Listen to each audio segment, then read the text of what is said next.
Kalimpong Yelekai jong ka Don Bosco Inter-School State Basketball Championship R1000 menda ka Sngi ka khandai unailar Iaid sya ka Sngi ka pasaw bat ya ka ni ka basketball lapelong bat penyaj da ka St. Anthony's High Secondary School haringkat ka jinget lang bat ka Meghalaya Basketball Association ha ka jingile ka paningkong jong ka under 16 girls ka Semeris ka lapelim no ya ka Divine Savior the life hole anon Haga jingile kai ka baal jong ka under 16 boys ka St. Anthony's Club Limno ya ka St. Claret the life of Pra lakhandai.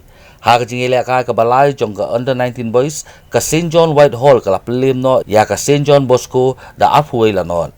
Haga jingile kai ka pasaw jong ka under 16 boys ka St. Anthony's Club Limno ya ka Divine Savior the Sunfulai la life ho. Haga jingile kai ka basan jong ka under 19 girls ka St. John White Hall Club Limno ya ka Sacred Heart the khandai la khatsaw.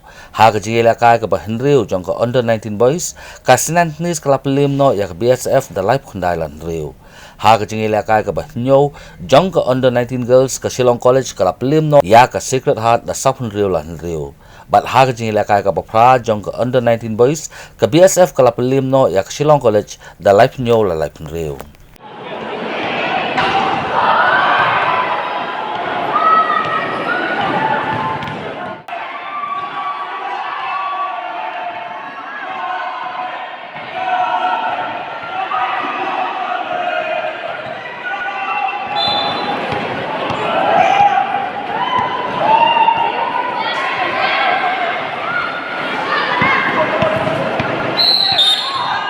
Since 2014, our country has been plagued by divisive forces.